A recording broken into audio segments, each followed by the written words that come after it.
Oh, hello pre. Oo, nandito pa kami. O sige, pumunta ka na dito. Ikaw na lang inaantay namin. O sige, antayin ka namin. Sino yun, Sep? Si Enad. Papunta na daw siya. Tiyatanong ko, nandito pa tayo.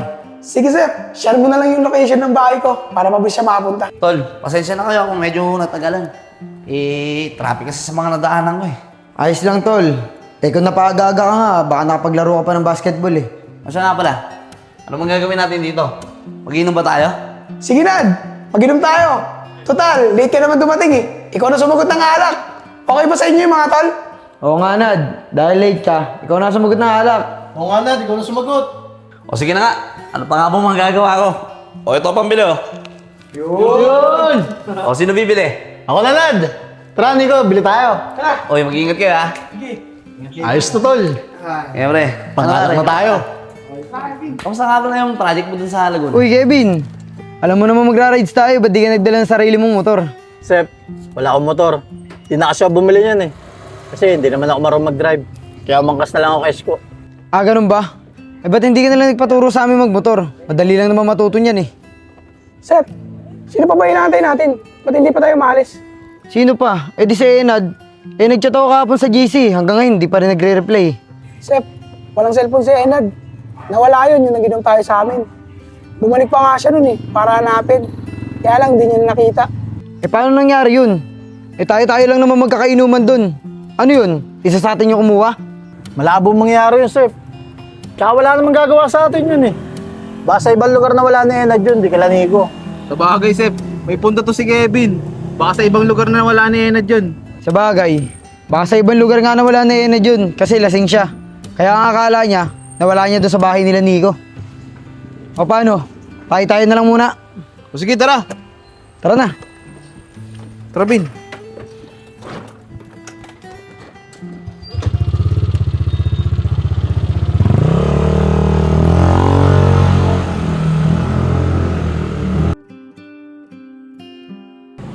Napabili pa tuloy ng cellphone nung wala sa oras. Tawagan niya si Joseph.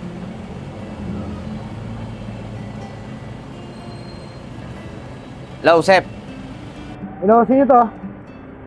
Pre, si Enad to. Uy, Nad, ikaw pala yan. Nad, nag-rides kami kahapon ah. Ba't hindi ka sumama? Sep, pasensya na ah.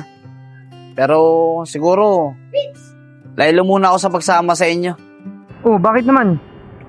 Alam mo pre, parang naniniwala na ako dun sa sinabi sa atin ng dalawang bata eh. Ako ba naman? Hanggang ngayon ba? Hindi mo pa rin nakakalimutan yun? Sep, siguro naman, nabalitaan mo na yung nangyari nung nag-inom tayo dun sa bahay nila Nico. Oo, pre. Nabalitaan ko yun. Baka hindi naman sa bahay ni Nico nawala yung cellphone mo. Ano ka ba pre? Sigurado ako na dun nawala yun. Tsaka isa pa, di naman ako lasing eh. Doon lang naman tayo nag-inom, wala naman tayo ibang pinuntahan. Sep, doon lang talaga nawala yun. Nad, mukhang pinagbibintangan mo yung mga tropa. Sep, hindi naman sa gano'n. Hindi naman sa nagbibintang ako. Pero kasi, wala namang ibang tao dun, di ba? Tayo-tayo lang naman yung magkakasama. Kaya, wala namang ibang pwedeng kumuha ng cellphone ko eh. Kundi isa lang sa mga kaibigan natin. Teka, Nad. May ebidensya ka ba na isa sa mga tropa ang kumuha? Sep, sa ngayon wala pa eh. Pero wag kang mag-alala. Pag may ebidensya na ako, malalaman mo rin agad. O sige na. Maraming salamat sa pagsagot ng tawag ko ah. Sige, Nad. Mag-iingat ka. Sige pare.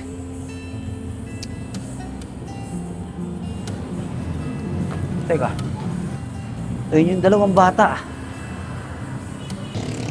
Mga bata, sandali lang.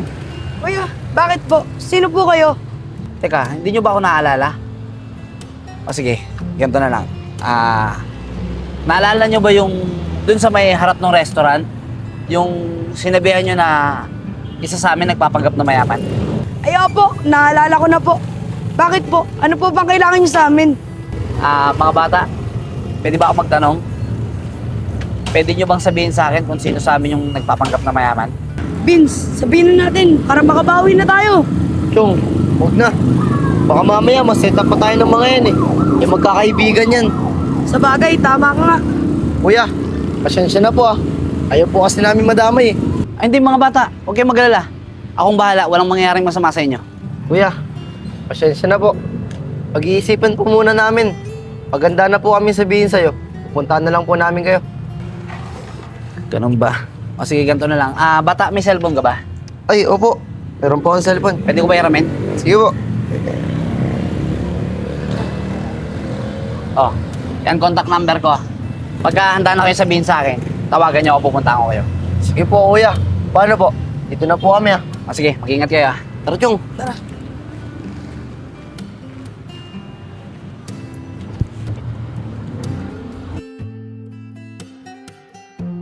Mga tol, nakakausap ko si Enad. Sabi niya sa akin, hindi na daw muna siya sasama sa atin. Kasi, ang suspecha niya, isa sa atin ang kumuha ng cellphone niya. Mga tol, tapatin niyo nga ako. Isa ba sa inyo ang kumuha ng cellphone ni Enad? Sep, ngayon pa lang sinasabihan na kita. Hindi ko kayang gawin kay Enad yun. Tsaka kaibigan natin si Enad eh. Ako din, Sep. Hindi ko galing manguha ng cellphone na may cellphone. Baka ito si Nico. Look, ba't ako? Oo nga, Nico. Tsaka sa ating apat, ikaw lang naman ang nakulong dahil sa pagnanakaw ng cellphone. Kaya nakakasigurado ako na ikaw ang kumuha ng cellphone ni Enad. Kaya Nico, balik mo na sa kanya yun. Teka nga mga tol. Di porket nakulong ako dahil sa cellphone, ako na sisisihin nyo. Nico, ganito na lang. Ilabas mo na yung cellphone ni Enad. Pinapangako namin sa'yo na wala magbabago sa pagkakaibigan natin. Sige na, Nico, ilabas mo na. Ano ba naman kayo? Sinabing hindi ako kumuha ng cellphone ni Enad eh. Tsaka isa pa, hindi porket nakulong ako dahil nagnakaw ako ng cellphone, ako na agad yung pagbibintangan nyo. Kung palagi kayong ganyan sa akin, mas mabuti. Magkanya-kanya muna tayo. Nico! Nico, Nico! ito kasi si Isko eh. Bakit niya si Nico agad yung nakita mo? Talaga naman, Sip eh. Nakulong siya dahil sa pagnanakaw ng cellphone. At di lang yun, pati na rin sa dati niyang mga ninakawan. Isko, hindi porket nakakulong si Nico dahil sa pagnanakaw ng cellphone, siya na agad yung pagbibintangan mo. Bakit? Hindi lang naman ako nagbintang sa kanya. Di ba kayo rin? Teka nga lang. Huwag natin pagtalunan yan. Ang kailangan nating alamin kung sino talaga yung nagnakaw ng cellphone ni Enad at kung sino yung nagpapanggap sa atin. Paano natin gagawin niya, Kevin? Tsaka, hindi ako sigurado dyan sa sinasabi mo na isa sa atin ang kumuha ng cellphone. Pera na lang, kung totoo yung sinasabi ng mga bata, na isa sa atin, yung nagpapanggap na asensado na.